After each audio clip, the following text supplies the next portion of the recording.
ba ñu xam fu muy mujjee ñu ngi leen di gërëm di leen sant asalaamaaleykum. Chers compatriotes, je reviens à vous à peine 24 heures après ma dernière sortie pour apporter quelques éclairages sur les événements d'aujourd'hui. Ce qui s'est passé est indigne d'une démocratie comme le Sénégal. Ce qui s'est passé est la parfaite illustration des velléités dictatoriales de Macky Sall et de son régime. De quoi est-il question? J'avais annoncé depuis très longtemps notre programme de tournée nationale. En tant qu'acteur politique, c'est un minimum que de sillonner le pays à la rencontre des Sénégalais. Pour échanger, recueillir leurs doléances, vivre avec eux leurs problèmes, mais également pour partager avec eux les solutions que nous proposons pour amener le Sénégal à un autre niveau.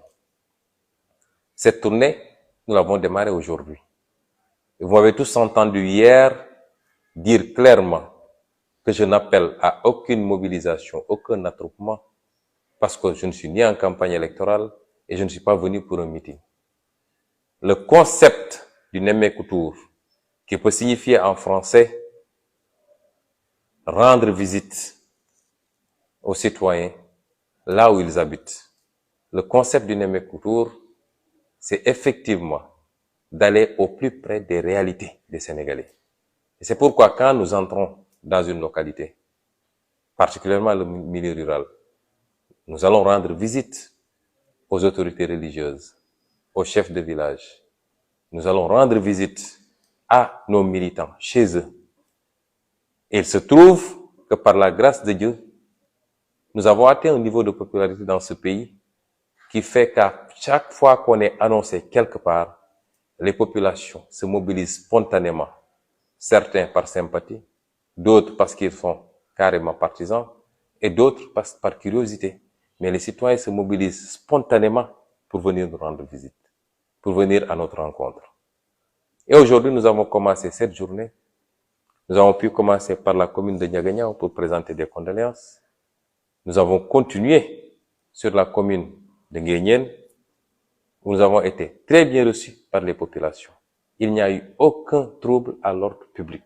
Nous avons échangé tranquillement avec les populations qui nous ont reçus à la place publique du village. Le chef de village était là, les deux chefs de village, l'imam était là, les dignitaires et notables étaient là, les femmes étaient là, les jeunes étaient là.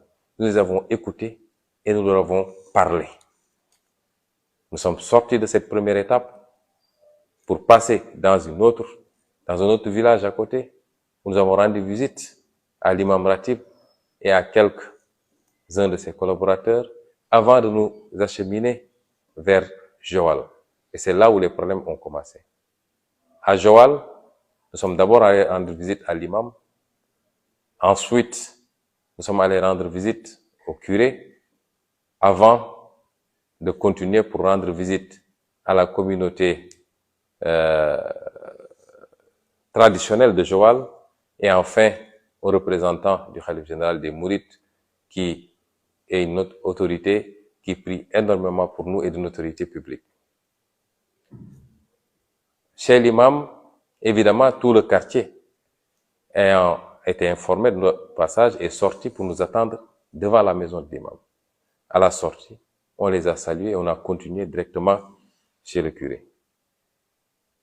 Et le capitaine de gendarmerie et son adjoint sont venus nous trouver dans le salon même du curé. Ce que je considère comme un sacrilège. Parce qu'il y a des us dans ce pays. Et il faut qu'on respecte un certain nombre de paramètres. Pour dire qu'il avait besoin de me parler parce qu'il a reçu une réquisition du préfet du département. Je lui ai demandé poliment d'évacuer la salle et de nous laisser terminer parce que j'aurais été chez certaines autres autorités religieuses de ce pays, ils n'auraient jamais eu le courage de venir nous trouver à l'intérieur pour faire ce qu'ils ont fait aujourd'hui. Et quand on est sorti de là-bas, il nous a parlé d'une réquisition, nous lui avons demandé de nous la présenter, ce qui fut fait, Et nous avons vu que dans cette réquisition, le préfet leur demandait de maintenir l'ordre, ce qui est tout à fait de l'ordre du normal, c'est leur travail, ou de rétablir l'ordre si celui-ci venait à être perturbé, et que cela, cette injonction valait de la date d'aujourd'hui où nous démarrons notre tournée jusqu'à la fin de cette tournée dans le département, c'est-à-dire le 25. Je me suis adressé à ce capitaine pour lui dire qu'ils étaient en train de créer des problèmes là où il n'y en avait pas. Que depuis que je suis entré dans le département, il n'y a jamais eu trouble à l'ordre public. Et que c'est leurs agissements qui risquaient de créer justement ces troubles à l'ordre public. Et qu'ils ne peuvent pas venir me trouver chez une autorité religieuse, à l'intérieur de son salon, pour me parler de troubles à l'ordre public. Et nous sommes sortis de là-bas pour nous acheminer vers l'étape suivante. Et c'est là-bas qu'ils ont commencé à tirer des grenades lacrymogènes contre les jeunes badauds qui étaient sortis spontanément parce qu'ils ont appelé que j'étais de passage. C'est indigne d'une république, ces comportements. Notre gendarmerie nationale doit être redéployée à autre chose qu'à ses basses besognes. Et je peux vous assurer que j'ai même pitié de ces gendarmes qui sont des citoyens comme nous, ont leur ressenti et ils savent très bien que ce qu'on leur fait faire, s'ils avaient le choix, ils n'auraient jamais fait. Et c'est dommage, et c'est à l'image de celui qui est à la tête de cette gendarmerie nationale aujourd'hui. C'est dommage parce que c'est la gendarmerie aujourd'hui qui trouble l'ordre public au lieu de le maintenir. C'est dommage parce que, à force de se comporter comme ça, ils ont fini par créer une situation de défiance systématique vis-à-vis des forces de l'ordre. Parce que durant tout le temps qu'ils sont livrés à ces tirs de grenades lacrymogènes, ce qui était frappant, c'est qu'aucun jeune n'a bougé de là où il était. Et c'est une autre république que nous voudrions que cette image d'une gendarmerie désacralisée pour faire des tâches politiques, voire politiciennes. Mais ce que je voudrais dire à M. Macky Sall, parce que je ne m'adresserai pas à tout le reste de la chaîne, ils ne sont pas mes alter ego, ni mes interlocuteurs, c'est qu'il perd son temps. Depuis 7 ans qu'on se fait face, s'il n'a pas encore compris qu'il ne m'inspire aucune peur quand je le vois agir ou parler, c'est un tout autre sentiment qui m'anime que la peur.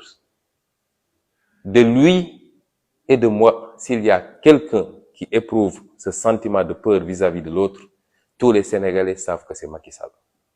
Caché derrière sa gendarmerie, caché derrière sa police, caché derrière sa justice, caché derrière ses renseignements généraux, caché derrière ses partenaires étrangers qui lui donnent tout ce qu'il veut en termes de moyens de répression. Mais malgré tout, il est passé même de la paranoïa à la schizophrénie. Parce que ces comportements sont des comportements schizophrènes.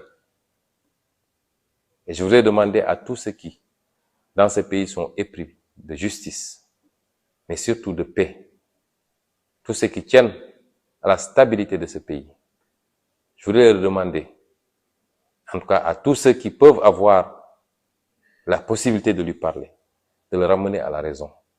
Parce que ce pays ne sera jamais transformé en une dictature. Les Sénégalais se sont beaucoup battus pour avoir ce niveau de démocratie que nous envie tout le monde. Et ce ne sera pas avec Macky Sall qu'on tombera dans une ère de dictature.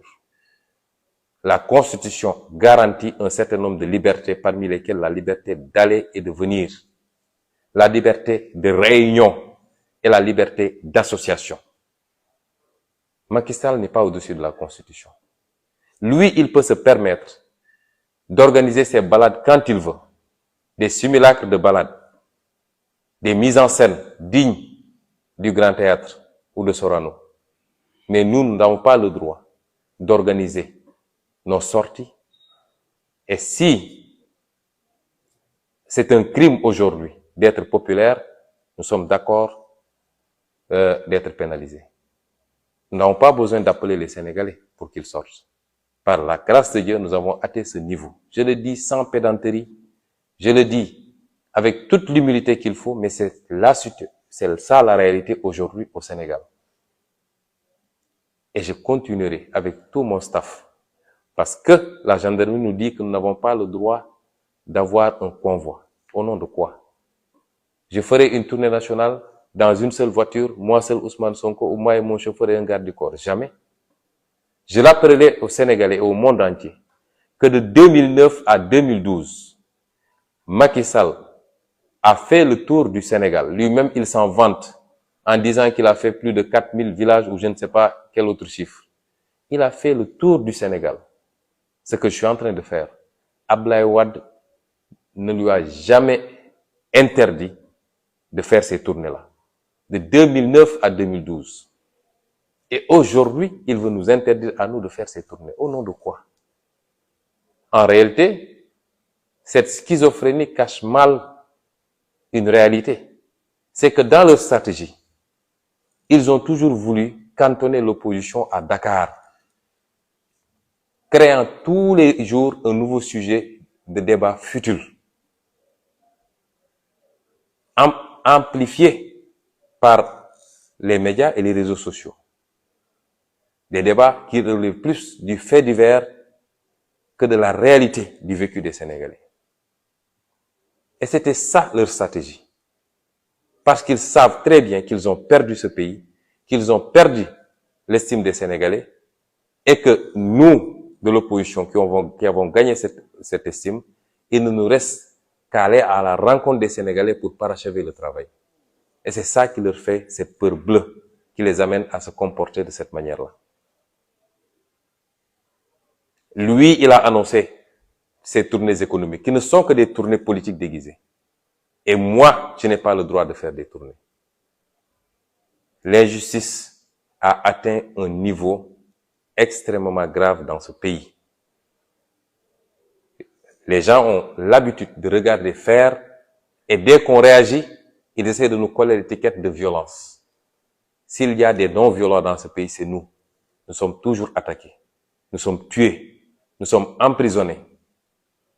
Nous sommes empêchés de circuler. Aux yeux et au su de tout le monde. Et il suffit qu'on réagisse une seule fois pour qu'on dise qu'on est violent. Et je voudrais rassurer les Sénégalais enfin que nous allons tranquillement continuer cette tournée. Demain, s'il plaît à Dieu.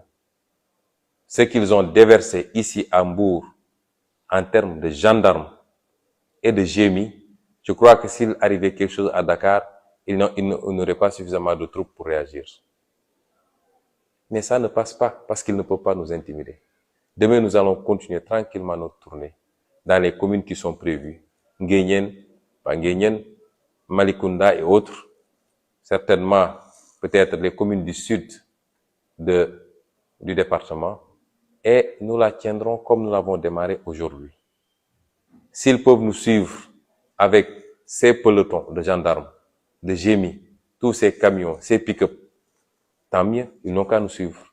Mais rien ni personne ne pourra nous empêcher, chez le Père Dieu, de continuer cette tournée sur l'ensemble du territoire national. Le Némé-Coutour continue de plus belle. Sénégalais et Sénégalaises, je vous remercie et vous souhaite une bonne soirée. Merci.